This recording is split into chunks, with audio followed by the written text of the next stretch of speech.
जालौन जिला से आए हैं हम जी।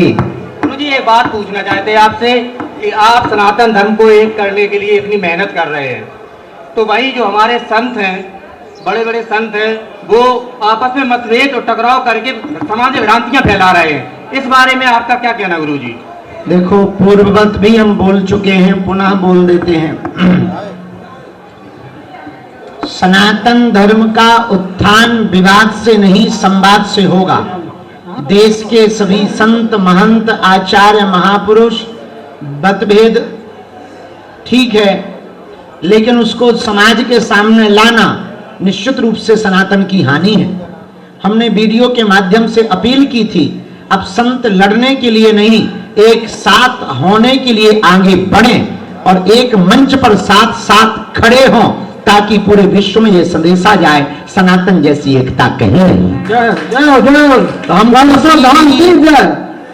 हम किसी भी महापुरुष के ना विरोधी है ना पक्षधर, हमारे लिए सब सम्मानी है। गुरु जी भगवान को कोटि कोटि प्रणाम। जय जय। आज का मेरा भाव आपकी वही रहते जो मैंने सोच के रखी थी। आप देखिए, मैं यही पहन, मैंने बोला मेरे गुरु जी यही पहने होंगे आज। हेलो, आज हम वही पहन के आ और आपके लिए हम वृंदावन से। अब किसी दिन तुम साड़ी की कल्पना ना कर देना। नहीं गुरु जी, नहीं करेंगे। और आपके लिए हम वृंदावन धाम से बांके बिहारी जी का आशीर्वाद स्वरूप एक आंचल और एक माला लाए हैं। लाओ, हमें दे दियो बेटी, खुश रहो।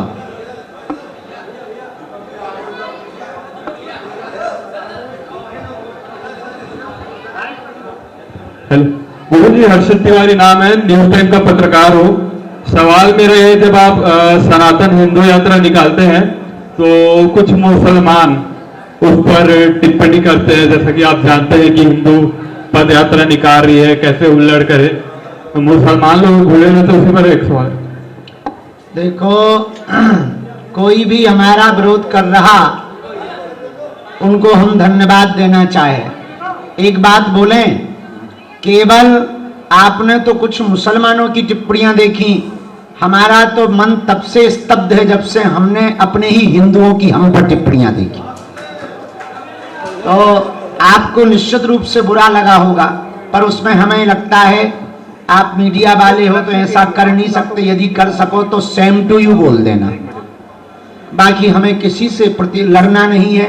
भगवान करे उनके भी विचार बदलें और वो भी सद्विचार भाव से हमको देखें, जिस प्रकार से हम सबके लिए समानता की भाव रखते हैं, वो भी ऐसा रखें। बाकी जाकी रही भावना जैसी, प्रभु मूरत देखी तिन तैसी, और हाथी चले बाजार। गुरु जी, जय श्री राम। सीताराम। जय बागेश्वर धाम। जय बागेश्वर। चरण स्पर्श।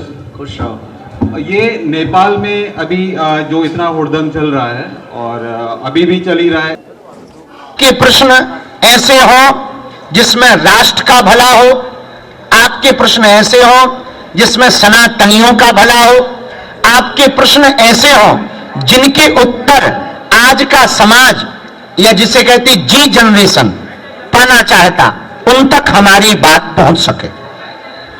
राजनीतिक टिप्पणियों पर कोई भी प्रश्नावली नहीं होगी, लेकिन हर 5-6 महीने में हम लोग मीडिया मंथन के द्वारा अपने आपके प्रश्न होंगे, उत्तर हमारे होंगे।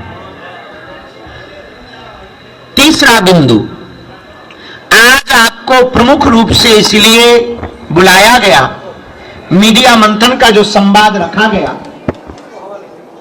आगामी 7 नवंबर से 16 नवंबर तक देश की स्थिति बदलने के लिए, देश में जो ऊंच नीच छुआछूत की दीवार है, उस दीवार को मिटाने के लिए, विश्व बंधुत्व की कामना के संकल्प को पूर्ण करने के लिए, यमुना मां को बचाने के लिए, गौ माता को राष्ट्र माता बनाने के लिए और भारत को हिंदू राष्ट्र बनाने के लिए भैया हम फिर से पदयात्रा कर रहे हैं। वो हमारी पदयात्रा भैया इस बार 7 तारीख से शुरू होगी नवंबर में, दिल्ली के कात्यायनी माता मंदिर से वृंदावन के बांके बिहारी पर पूरी हो। यमुना से यमुना तक की पदयात्रा है, माया नगरी से माधव की नगरी तक की पदयात्रा है।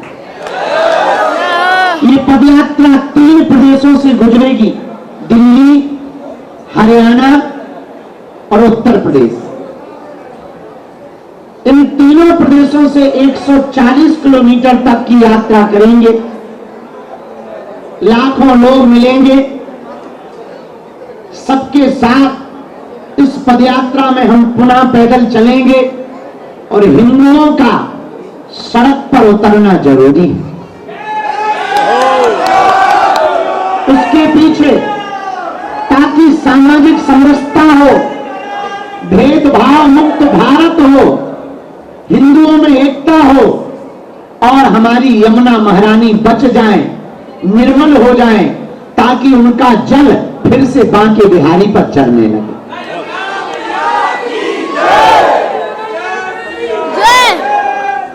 इसीलिए इस बार की पदयात्रा देश की स्थिति और परिस्थिति बदली, क्योंकि इस बार की पदयात्रा राजधानी से है। राजधानी से मतलब है पूरे देश में इसकी झंकार जाए। आप सबकी भूमिका जरूरी है। देखो, एक बात तो तय है, एक ना एक दिन भारत हिंदू राष्ट्र होगा। वर्तमान में अघोषित हिंदू राष्ट्र है, भविष्य में घोषित हिंदू राष्ट्र होगा।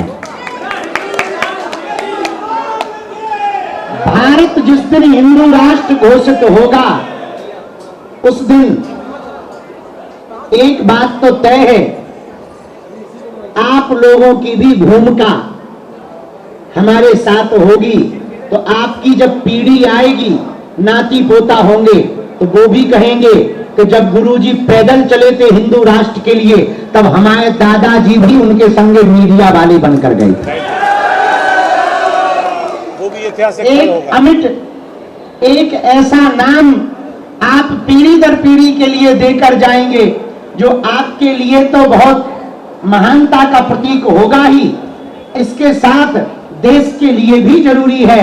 देश को खोखला जातियां कर रही, देश को खोखला जातिवाद कर रहा। हम जातियों के विरोधी नहीं है, जातिवाद के विरोधी है। जो ऊंच नीच है उसके विरोधी है। और विचित्र बात यह है, हम जिस समाज से आते हैं, हमें तो ये बात ही नहीं उठानी चाहिए, लेकिन हम न ब्राह्मण हैं, न क्षत्रिय हैं, न वैश्य हैं, न शूद्र हैं, हम हिंदू हैं। हिंदुस्तान हमारा है। ये बात अलग है। हमारा जन्म शुक्ल वंश में हुआ, हमें अपनी परंपरा पर गर्व है, अपनी वर्ण व्यवस्था पर गर्व है, अपने वेदों पर गर्व है, लेकिन अभिमान नहीं है। हम हिंदू हैं, हिंदुस्तान हमारा। हम नहीं चाहते जो जातियों का भेदभाव है, छुआछूत का भेदभाव है, ऊंच नीच का भेदभाव है। 1400 ईस्वी में स्वामी रामानंदाचार्य महाप्रभु ने इस संकल्प को दोहराया था। कबीरदास जी को चेला बनाकर, रैदास जी को अपना शिष्य बनाकर रामानंदाचार्य जी ने जो परंपरा चलाई थी, जो आज जगतगुरु शंकराचार्य ने चारों मठों की स्थापना करके परंपरा चलाई थी, अब हमने भी प्रण ठाना है उन्हीं महापुरुषों के वचनों को मानकर इस देश में जब तक छुआछूत नहीं मिट जाएगी, जात पात ऊंच नीच नहीं मिट जाएगी, ये अभिमान नहीं लोगों का चला जाएगा। हम तलवारों की लड़ाई नहीं, विचारों की लड़ाई करेंगे। ये विचारक क्रांति है। इसे विचारों के द्वारा दिल्ली से जब वृंदावन तक लाएंगे, तब 3 प्रदेशों में ये विचारक क्रांति होगी। धीरे धीरे भारत के सभी राज्यों में होगी, धीरे धीरे सभी जिलों में होगी, सभी गांव में होगी, सभी लोगों में होगी, और भारत हिंदू राष्ट्र होगा।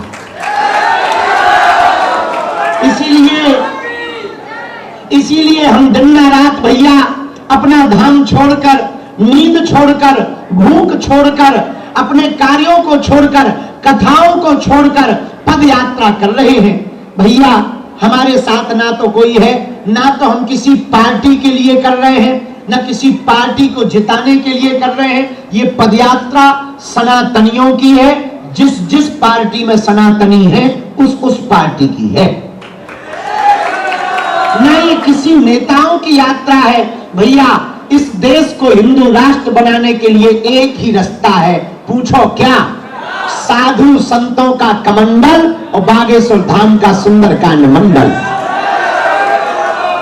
तो संतों ने तो आशीर्वाद दे दिया, ब्रजवासी वासियों ने आशीर्वाद दे दिया, वृंदावन वाले सभी संतों ने आशीर्वाद दे दिया, दिल्ली के सभी महापुरुषों ने आशीर्वाद दे दिया। अब भैया आप लोगों से प्रार्थना है, 2-2 दिन का टाइम की छुट्टी ले लेना, 7-7 दिन की छुट्टी ले लेना। 7 नवंबर से 16 नवंबर तक दिल्ली से वृंदावन तक की तैयारी कर लेना, क्योंकि ये वैचारिक क्रांति है। हमें किसी से लड़ने नहीं जाना, हम किसी के विरोधी नहीं हैं। तीसरी बात, इस पदयात्रा में हमसे मिलने के लिए मोहम्मद फैज साहब, मोहम्मद फैज साहब भी मिलने आए थे और उन्होंने कहा कि हम 300 मुसलमानों के साथ आपकी पदयात्रा में चलें।